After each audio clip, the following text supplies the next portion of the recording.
and cooling, Tire Express, and the Altoona Curve. Kansas City, Philadelphia, Super Bowl 59.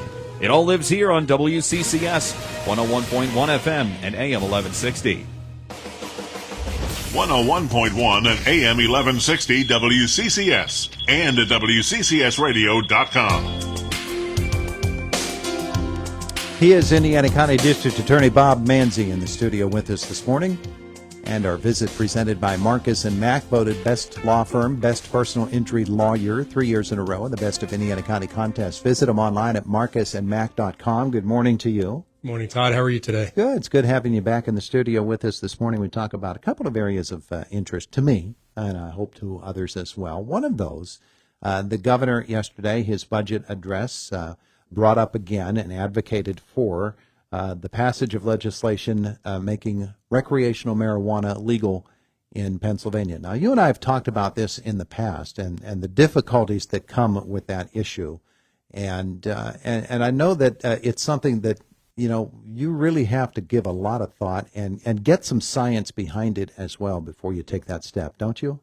Oh, absolutely. And I have not had an opportunity to look at the budget, so I don't know if this has been approached in it or not. But when you look at every other state that has legalized recreational marijuana, there are just certain things that will happen. You will have an increase in marijuana-related DUIs. You will have an increase in marijuana-related DUIs that result in serious injury or death. You will have an increase in the need for mental health treatment. There's just certain things that happen in every state where marijuana is legalized. And the states that have done that have not prepared for those outcomes, have come out later on and said, hey, we failed to see this coming down the road, so we're not prepared. Mm-hmm. Everybody wants to talk about the tax money coming in. Our roads aren't going to be paved in gold. What's going to happen is the other states that have made it legal, the tax money comes in, and then they're behind the ball with all of the other needs that are going to happen. So it really never comes to fruition, all of the things they talk about. So if it is something that they're seriously going to discuss legalizing, I truly hope that they look at all of the other states that have made it legal, look at the problems, and be ready to address it before it even starts. That's an interesting argument that you make there, because the governor's point in making the address yesterday was that all of our neighboring states have it, and therefore people are just taking their revenues that could be here in Pennsylvania, they're taking them across state lines, and they're getting it over there. But the extra costs that are then put on a state, those burdens, they have to be addressed, and that money is obviously going to be a part of that whole mix. Mm-hmm. Oh, absolutely, and that's the issue is when you're looking at legalizing marijuana, if you're only looking at the tax benefits, the income, and you're not looking at the cost, then you're going to fail. If you're going to legalize it, you must be prepared to address all of those problems that are going to happen. They've happened in every other state. There's no reason to believe they won't happen here. So if you're not ready to deal with that, you're failing from the beginning. Does the State District Attorneys Association, does it have an official position on it? No. Across the state, different district attorneys have different positions on it. So I don't believe we have an official statewide position. Mm-hmm. I do think one of the things that we look at is if it's going to be legal, we need to make sure all of these other issues that we know are going to happen are addressed from the get-go. Yeah. Always got to take those into account. Now, certainly our lawmakers will do that, and we'll find out what the policy shakeout on that is. I wanted to talk about something different here today as well. It's part of our news cycle this morning. One of our stories has to do with the status conference being held in Indiana County Court for a defendant. In this case, it's for a homicide by vehicle while DUI, I believe. But we get status conferences all the time, pretrial conferences as well. And there is a difference between the two of those. Talk, if you would, about the status conference. What happens in that? Take us inside the courtroom. Sure. So the status conference today will be for Reed Tantlinger. He's charged with a DUI homicide related with marijuana in the system and alcohol. And the idea of a status conference is, knowing it's a very serious case, we want to keep it on track for getting it to trial in a timely manner. In a trial like that, there's going to be multiple experts on both sides of the case, both, our presentation as the prosecution as well as the defense. So every time we have a status conference, for lack of better wording, we kind of go home with homework. Okay, by the time we get to the next status conference, let's determine, are we finished with all the experts we're going to get, or do the experts need more time for their reports? Or, hey, I've received the defense's expert report. I need to now go out and hire a Commonwealth expert to review that. Because a lot of that material is going to be more scientific, that we want to have somebody who's an expert in the field to take a look at. Maybe they agree with it and maybe they don't, but we want somebody who's an expert in that field to review and decide where we should take the case from there. So both prosecution and defense, they'll make points to one another, and does the judge sit as a referee in that case, or just an interested observer? Well, it's really, we don't really get into the facts or make legal arguments or really present anything. Really, it's just trying to keep the case track moving forward. Knowing that you have a status conference, we're going to have, we'll know this morning going into it, here's the reports we have done, here's the ones that are still outstanding, here's when we expect them to be finished. So it's really more along the lines of ensuring that a case doesn't just languish, but it moves forward. And as you stated earlier, we do have a May trial date for that case. So we want to keep that case on track moving forward. Yeah. All right. There are two other types of conferences, a motions conference or a motions hearing in that case, which seems pretty self-explanatory, but I'm certain that folks will be interested in that. And then the pretrial conference, which usually comes right before the trial is scheduled to begin, correct? Well, pretrial conference can come really at any time in the case, but it is exactly what it says. It's pretrial. It's making sure there's no discovery issues. There's no more motions to be filed. There's no more reports to get. Really discussing the logistics of the trial. Our court really takes it seriously when we have a jury in the courthouse. We don't want to waste their time. And as much as we can, we want to make sure that we're timed out for the presentation of the case so that we don't have a jury sitting around for hours while we try to figure things out. So it's really just trying to figure out the logistics of it. Motions hearing is when a defense or Commonwealth files a motion and we're asking the judge to make a decision. So the defense may be asking to suppress some piece of evidence when they allege there was a violation of someone's constitutional rights.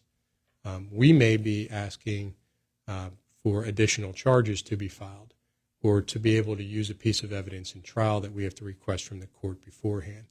So a motions court is really either party going to the judge asking for an order to be entered for some variety of reason. Typically, it's to use or not to use evidence.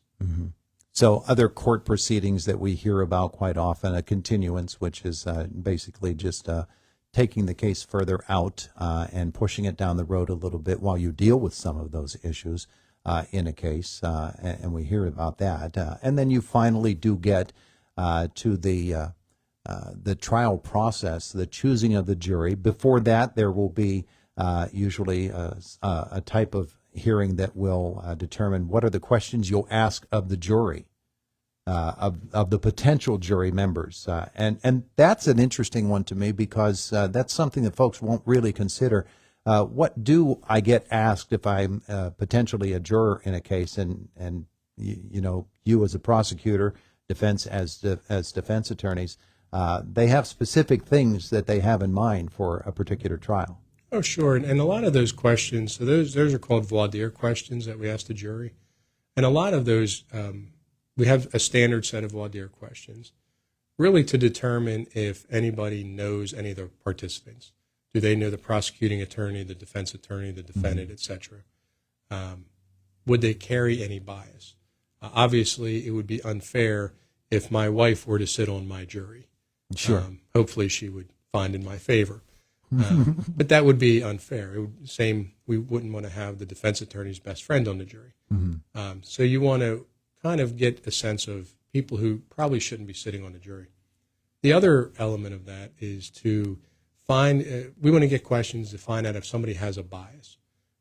If it's a case where, let's say it's a sexual assault case, and we have someone in the jury who's been a victim of a sexual assault, they may say, hey, listen, I've been a victim of this, and no matter what, I don't think I can be fair just because of what I've been through. Mm-hmm. And that's what we're looking for, is we're looking for that honesty. Because as I've always said, we don't want to do a trial twice. And if somebody comes in and says, listen, I've been through something like what you're saying, I just don't think I can be fair. We want that honesty. We want that person to tell us that, so then we can move them away from the jury. Ultimately, the goal is that we have 12 jurors who can sit there, fairly hear the evidence, fairly listen to the law, and come up to the right outcome. Yeah. But you get some of these things and you hear them all the time, or you read of them and you really don't know what they mean from a legal standpoint. So that helps to clarify some of those things. And then afterwards, you've got the post-trial motions, and you've got all of those things as well. So those are busy things that keep you occupied a lot, and the folks in your office and the defense attorneys and the judges as well. And so that helps us to understand when we hear these terms what's happening there. Speaking of what's happening, you have anything coming up in terms of appearances? I know that you like to get out and visit with seniors groups when it comes to scams, with school groups when it comes to avoiding some of the troubles that are out there for young folks. Well, I'm finalizing my schedule for 2025. We go out to the senior centers at least once a month. We try to get to every senior center twice a year to talk about scams. We want to prioritize explaining what new scams are. We don't want people to be victims of the scam. So it's nice to get out in the community and do that. We're also working with some schools to talk about social media, the internet, and try to help kids safeguard against the dangers there. Coming up in the immediacy, we have Super Bowl Sunday coming up this Sunday. One of the big things is you're preparing your wings and your good junk food to eat and enjoy the game. Hopefully watch Barkley run a couple touchdowns in. Just urging people as part of your planning, make sure if you're going to have any alcohol, you have somebody to drive you home. You have a safe way to get home. We want everybody to be safe. We don't want trouble with people getting DUIs or getting in accidents later on.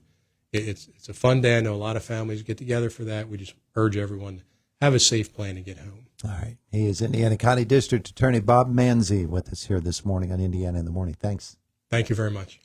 Good morning to you. It is 8:25 in the morning. Jake is in the newsroom. He's on the way here on Indiana in the Morning. And then it is a visit from the sports desk and Lisa Spencer from the Department of Human Services in our next half hour. Boomer Sports right now. This is Boomer Esiason with the Sports Minute, sponsored by Wrangler. Shop Wrangler.com for new denim styles to kickstart your day. Wrangler, for the ride of life. The National Chicken Council estimates Americans will consume 1.47 billion with a B chicken wings on Super Bowl Sunday. If laid end to end, they would circle the earth 3 times. However, demand and, of course, the bird flu have raised prices by 8.3%. I'm Boomer Esiason.